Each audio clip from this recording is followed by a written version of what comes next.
ഈ സാരി എങ്ങനെയുണ്ട് അഭിയേട്ടാ? അടുത്ത ആഴ്ച കല്യാണ ഫംഗ്ഷൻ ഉടുക്കാനുള്ളതാണ്. ആരതി ആ നീല കാഞ്ചീപുര സാരി ദേഹത്തോട് ചേർത്ത് വെച്ച് പ്രതീക്ഷയോടെ ചോദിച്ചു. പക്ഷേ ലാപ്ടോപ്പിന്റെ സ്ക്രീനിൽ നിന്ന് കണ്ണെടുക്കാതെ വിരലുകൾ കൊണ്ട് വേഗത്തിൽ ചലിപ്പിച്ചുകൊണ്ട് അഭിജിത്ത് മറുപടി പറഞ്ഞു. കൊള്ളാം.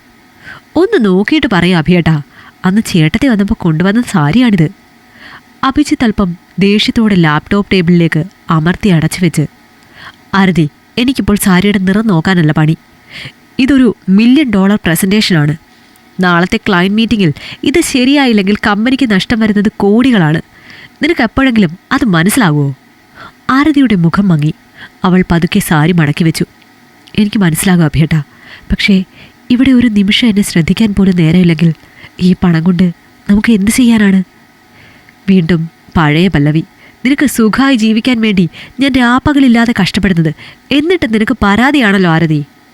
അഭിജിത്ത് വീണ്ടും ലാപ്ടോപ്പ് തുറന്നു. ആരതി മറുപടിയൊന്നും പറയാതെ മുറിയിൽ നിന്നിറങ്ങിപ്പോയി. ദിവസങ്ങൾ കടന്നുപോയി. അഭിജിത്തിൻ്റെ തിരക്കുകൾക്ക് കുറവൊന്നും ഉണ്ടായിരുന്നില്ല. ഒരു ദിവസം രാത്രി വളരെ വൈകി വീട്ടിലെത്തിയപ്പോൾ ആരതി ഡൈനിങ് ടേബിളിൽ തലവെച്ച് കിടന്നുറങ്ങുന്നുണ്ടായിരുന്നു. ശബ്ദം കേട്ട് അവൾ ഞെട്ടി ഉണർന്നു. നീ ഇതുവരെ കഴിച്ചില്ലേ? ഞാൻ എത്ര തവണ പറഞ്ഞിട്ടുണ്ട് എനിക്ക് വേണ്ടി കാത്തിരിക്കേണ്ട എന്ന്? അഭിജിത്ത് ടൈ അഴിച്ചു മാറ്റിക്കൊണ്ട് ചോദിച്ചു. എങ്ങനെയാ അഭിയേട്ടാ ഒറ്റയ്ക്കിരുന്ന് കഴിക്കുന്നത്? ഈ വലിയ വീട്ടിൽ ഭിത്തികളോട് സംസാരിച്ചെനിക്ക് ഭ്രാന്ത് പിടിക്കുന്നു. ഓഹോ, അപ്പോൾ എൻ്റെ കൂടെ ജീവിക്കുന്നത് നിനക്ക് ഭ്രാന്താണല്ലേ? എങ്കിൽ നിനക്ക് ഇഷ്ടമുള്ളിടത്തേക്ക് പോകാം. അഭിജിത്ത് പൊട്ടിത്തെറിച്ചു. ആരതിയുടെ കണ്ണുകൾ നിറഞ്ഞു. അവൾ ഇടറിയ ശബ്ദത്തിൽ പറഞ്ഞു, അഭിയേട്ടാ, ഞാനിവിടെ ഒരു വിധവയെ പോലെയാണ് ജീവിക്കുന്നത്. ഭർത്താവ് ജീവിച്ചിരിക്കുന്ന ഒരു വിധവ. എനിക്ക് വേണ്ടത് പണമല്ല, എന്നെ ഒന്ന് കേൾക്കാൻ, ഒന്ന് ചേർത്ത് പിടിക്കാൻ ഒരു മനസ്സ്. അത്ര മാത്രമേ ഞാൻ ആഗ്രഹിക്കുന്നുള്ളൂ. ഇപ്പോൾ ഇത് എന്തിനാണ് പറയുന്നത്? എനിക്ക് വേറെ ടെൻഷനുകൾ ആവശ്യത്തിനുണ്ട് ആരതി. നിന്റെ റൊമാൻസ് കേൾക്കാൻ എനിക്ക് സമയമില്ല. അഭിജിത്ത് ഭക്ഷണം പോലും കഴിക്കാതെ ബെഡ്റൂമിലേക്ക് പോയി. ദിവസങ്ങൾ കഴിയുന്തോറും പരാതിയും പരിഭവങ്ങളും കലഹങ്ങളിലേക്ക് വഴിമാറി. എനിക്ക് ഈ ജീവിതം മടുത്തു അഭിയേട്ടാ. ഞാൻ എൻ്റെ വീട്ടിലേക്ക് തിരിച്ചു പോവുകയാണ്. ആരതി, നീ എന്നെ ഒന്ന് മനസ്സിലാക്ക്. നിന്റെ ആവശ്യമില്ലാത്ത പിടിവാശികൾക്കും പിണക്കങ്ങൾക്കും വേണ്ടി ചെലവഴിക്കാൻ എനിക്ക് സമയമില്ല. അതുകൊണ്ടാണ് ഞാൻ പോവുകയാണ് എന്ന് പറഞ്ഞത്. അതിന് മാത്രം നിനക്ക് എന്താണ് ഇവിടെ പ്രശ്നം? ആവശ്യത്തിന് പണമുണ്ട്, വീട്ടുജോലിക്കും പുറം പണിക്കും ആളുകളുണ്ട്. വെറുതെ തിന്നും കുടിച്ചും ടി വിയും കണ്ടിരുന്നാൽ പോരെ? ഇത്രയും സൗകര്യങ്ങൾ എൻ്റെ വീട്ടിലുണ്ട് അഭിയേട്ടാ. ഇവിടെ കിട്ടാത്ത ഒന്ന് എൻ്റെ വീട്ടിൽ കൂടുതൽ കിട്ടും. എൻ്റെ അച്ഛൻ്റെയും അമ്മയുടെയും സ്നേഹവും കരുതലും. ഇതും പറഞ്ഞ് ആരതി റൂമിലേക്ക് പോയി. അതിനുശേഷം കുറച്ച് ദിവസങ്ങൾ അഭിജിത്ത് ശ്രദ്ധിച്ചത് ആരതിയുടെ മാറ്റമായിരുന്നു. അവളിപ്പോൾ പരാതി പറയാറില്ല. മുഖത്തെപ്പോഴും ഒരു തെളിച്ചമാണ്. അവൾ തനിയെ പാട്ട് പാടുന്നു, ഫോണിൽ നോക്കി ചിരിക്കുന്നു. ഒരു ദിവസം രാവിലെ അവൾ ഒരുങ്ങി നിൽക്കുന്നത് കണ്ട് അഭിജിത്ത് ചോദിച്ചു, എവിടേക്കാ രാവിലെ തന്നെ? മുഖത്തൊരു പ്രത്യേക സന്തോഷമുണ്ടല്ലോ. ഓ, അതൊക്കെയുണ്ട്. ഞാൻ വെറുതെ ടൗൺ വരെ ഒന്ന് പോവുകയാണ്, അവൾ ചിരിച്ചുകൊണ്ട് പറഞ്ഞു. ആ ചിരി അഭിജിത്തിനെ അസ്വസ്ഥനാക്കി. ഇവൾക്കിതെന്തു പറ്റി? എന്നെ ഒഴിവാക്കാൻ തുടങ്ങിയോ? സംശയം സഹിക്കാനാവാതെ അഭിജിത്ത് അന്ന് ഓഫീസിൽ പോകാതെ രഹസ്യമായി അവളെ പിന്തുടർന്നു. ഇനി ഇവൾക്ക് വല്ല അവിഹിതവും ഉണ്ടോ? അയാളെ കാണാൻ പോകുന്നതാണോ? അഭിജിത്തിൻ്റെ ചിന്തകൾ കാട് കയറി. ആരതിയുടെ കാർ ചെന്ന് നിന്നത് നഗരത്തിലെ പ്രശസ്തമായ ഒരു ബ്യൂട്ടി പാർലറിന് മുന്നിലായിരുന്നു. ഓ, ഇവിടേക്കാണോ ഇവൾ പോകുന്നത്? വെറുതെ ആവശ്യമില്ലാതെ ഓരോന്ന് ചിന്തിച്ചു കൂട്ടി. അഭിജിത്ത് ദൂരെ മാറി നിന്ന് ആരതി തിരിച്ചു വരുന്നത് നോക്കി കാത്തിരുന്നു. ആരതിയുടെ നീക്കങ്ങൾ നിരീക്ഷിച്ചു. ആരതി ബ്യൂട്ടി പാർലറിലേക്ക് കയറിപ്പോയിട്ട് സമയം കുറേ ആയല്ലോ. എന്താണ് അവൾ ഇതുവരെയായിട്ടും തിരിച്ചു വരാത്തത്? അഭിജിത്ത് അക്ഷമനായി ഇടയ്ക്ക് വാച്ചിലേക്കും ബ്യൂട്ടി പാർലറിന് നേരെയും നോക്കും. ഒരു ചെറു പുഞ്ചിരിയുമായി ആരതി ബ്യൂട്ടി പാർലറിൽ നിന്നും ഇറങ്ങി വരുന്നത് കണ്ടതും അഭിജിത്ത് തിരിച്ചു വീട്ടിലേക്ക് പോയി. അതീവ സന്തോഷവതിയായി വാതിൽ തുറന്ന് കയറി വന്ന ആരതിയെ കണ്ടപ്പോൾ അഭിജിത്തിന് വീണ്ടും സംശയമായി. അന്ന് രാത്രി ആരതി ഉറങ്ങിയപ്പോൾ അഭിജിത്ത് ആരതിയുടെ ഫോൺ എടുത്തു നോക്കി.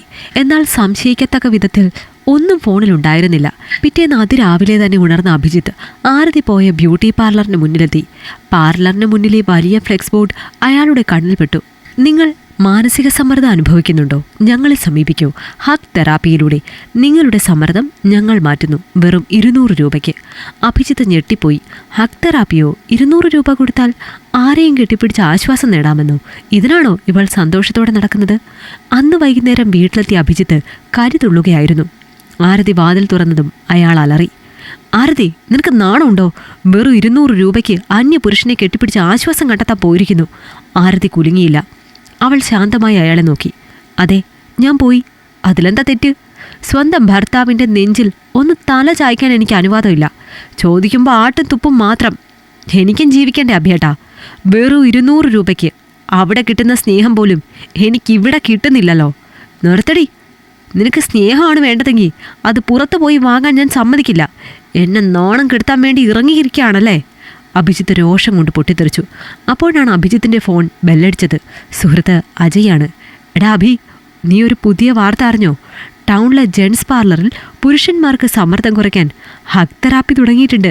അവിടെ നല്ല അടിപൊളി പെൺകുട്ടികളാണ് തെറാപ്പി നൽകുന്നത്. ഞാനിപ്പോൾ അങ്ങോട്ട് പോവുകയാണ്. നീ വരുന്നോ? നിൻ്റെയൊക്കെ ടെൻഷൻ മാറാൻ ഇതിലും നല്ലൊരു വഴി വേറെയില്ല. ആരതിയുടെ വാക്കുകൾ ഏൽപ്പിച്ച മുറിവും വാശിയും അഭിജിത്തിനെ ഒരു തീരുമാനത്തിലെത്തിച്ചു. ഞാനും വരുന്നു അജയ്, നീ അവിടെ നിൽക്ക്. ഫോൺ കട്ട് ചെയ്ത് അയാൾ ആരതിയെ നോക്കി വെല്ലുവിളിച്ചു. നിനക്ക് മാത്രമല്ല, എനിക്കും ആശ്വാസം വേണം. ഞാനും പോകുന്നു, നിന്നേക്കാൾ നല്ല സുന്ദരികളെ കെട്ടിപ്പിടിച്ച് ആശ്വാസം കണ്ടെത്താൻ. അജയനൊപ്പം ജെൻസ് പാർലറിലെത്തിയ അഭിജിത്ത് തൻ്റെ ഊഴം കാത്തിരുന്നു. പാർലറിലെ മുറിയിൽ മങ്ങിയ വെളിച്ചത്തിലൊരു സ്ത്രീരൂപം നിൽക്കുന്നത് കണ്ടപ്പോൾ അഭിജിത്തിൻ്റെ ഹൃദയം മിടിച്ചു. അതീവ സുന്ദരിയായ ഒരു യുവതി. Welcome sir. സ്പീക്കറിലൂടെ ഒരു ശബ്ദം. വാശിയോടെയും ആകാംക്ഷയോടെയും അഭിജിത്ത് ചെന്ന് ആ സ്ത്രീയെ മുറുകെ കെട്ടിപ്പിടിച്ചു. പക്ഷെ ആ നിമിഷം അഭിജിത്ത് ഞെട്ടി വിറച്ചുപോയി. കെട്ടിപ്പിടിച്ച കൈകൾ പെട്ടെന്ന് അയഞ്ഞു. ആ ശരീരത്തിന് ചൂടില്ല, ഹൃദയമിടിപ്പില്ല, ശ്വാസത്തിൻ്റെ ഗന്ധമില്ല. അതൊരു സിലിക്കൺ പാവയായിരുന്നു. മനുഷ്യ ശരീരത്തോട് കിടപിടിക്കുന്ന തരത്തിൽ നിർമ്മിച്ച വെറുമൊരു നിർജീവ ഡമ്മി. ആ തണുത്തുറഞ്ഞ പാവയെ നോക്കി നിൽക്കുമ്പോൾ മുറിയിലെ സ്പീക്കറിലൂടെ ആ യാന്ത്രിക ശബ്ദം വീണ്ടും വന്നു. പ്രിയ ഉപഭോക്താവെ, നിങ്ങളിപ്പോൾ അനുഭവിക്കുന്നത് ഹഗ് തെറാപ്പിയാണ്. ഈ തെറാപ്പിയിലൂടെ തലച്ചോറിൽ ഓക്സിറ്റോസിൻ എന്ന ഹോർമോൺ ഉൽപ്പാദിപ്പിക്കുന്നു. ഈ ഹോർമോൺ നിങ്ങൾക്ക് സന്തോഷം നൽകുന്നു, നിങ്ങളുടെ സമ്മർദ്ദം ഇല്ലാതെയാക്കുന്നു. വെറും 200 രൂപയ്ക്ക് ഞങ്ങൾ നൽകുന്നത് ശാശ്വതമായ ആശ്വാസമാണ്. അഭിജിത്തിൻ്റെ കണ്ണുകൾ നിറഞ്ഞു. 200 രൂപയുടെ പ്ലാസ്റ്റിക് പാവയിൽ നിന്ന് കിട്ടാത്ത എന്തോ ഒന്ന് തൻ്റെ വീട്ടിൽ തന്നെ കാത്തിരിക്കുന്നുണ്ടെന്ന് അയാൾ തിരിച്ചറിഞ്ഞു. ജീവനുള്ള ചൂടുള്ള തന്നെ ജീവന് തുല്യം സ്നേഹിക്കുന്ന ഒരു ഹൃദയം, തൻ്റെ ഒരു ആലിംഗനം കുതിക്കുന്ന തൻ്റെ പ്രിയപ്പെട്ടവൾ. അഭിജിത്ത് വേഗത്തിൽ വീട്ടിലേക്ക് വണ്ടി വിട്ടു. ഉമ്മറത്ത് ആരെയോ കാത്തിരിക്കുന്ന മട്ടിൽ ഇരിക്കുകയായിരുന്നു ആരതി. അഭിജിത്ത് ഓടിച്ചെന്ന് അവളെ എഴുന്നേൽപ്പിച്ച് നെഞ്ചോട് ചേർത്ത് പിടിച്ചു. അയാളുടെ കണ്ണുനീർ അവളുടെ തോളിൽ വീണു. സോറി, റിയലി സോറി ആരതി. നീ ഹഗ് ചെയ്ത പുരുഷനെ ഞാനിന്ന് കണ്ടു. അത് വെറുമൊരു പാവയായിരുന്നു എന്ന് പോലും മനസ്സിലാക്കാതെയാണ് ഞാൻ നിന്നെ സംശയിച്ചത്. പ്ലാസ്റ്റിക്കിന് പകരമാവില്ലല്ലോ പെണ്ണെ നിന്റെ സ്നേഹം. എനിക്ക് തെറ്റുപറ്റി. ആരതി അവനെ മെല്ലെ അടർത്തി മാറ്റി. അവളുടെ കണ്ണുകളിൽ കുസൃതി കലർന്ന ഒരു ചിരിയുണ്ടായിരുന്നു. അഭിയേട്ടാ, അവൾ വാത്സല്യത്തോടെ വിളിച്ചു. ഞാൻ അവിടെ പോയി എന്നത് സത്യമാണ്, പക്ഷെ ആരെയും ഹഗ് ചെയ്തിട്ടില്ല. നിങ്ങളല്ലാതെ മറ്റൊരാളെ ഹഗ് ചെയ്യാൻ എൻ്റെ മനസ്സെന്നെ അനുവദിക്കുമോ? അവിടുത്തെ തെറാപ്പി സിലിക്കൺ പാവകളായിരുന്നെന്ന് എനിക്ക് നേരത്തെ അറിയാമായിരുന്നു. അഭിജിത്ത് അവിശ്വസനീയതയോടെ അവളെ നോക്കി. അപ്പോൾ നിങ്ങളെ അവിടെ എത്തിക്കാൻ വേണ്ടി ഞാൻ നടത്തിയ ഒരു ചെറിയ നാടകം.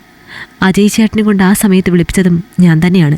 അല്ലാതെ എൻ്റെ ഈ തിരക്കുള്ള ബിസിനസ്സുകാരനെ ഒന്ന് എനിക്കായി ഇത്തിരി നേരം കിട്ടാൻ വേറെന്താ വഴി?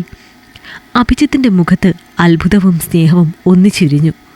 നീ ആളൊരു ഭീകരിയാണല്ലോ. എങ്ങനെ ഉണ്ടായിരുന്നു അഭിയേട്ടാ ഇന്ന് കെട്ടിപ്പിടിച്ച ആ സുന്ദരി? അവൾ കളിയാക്കി ചോദിച്ചു.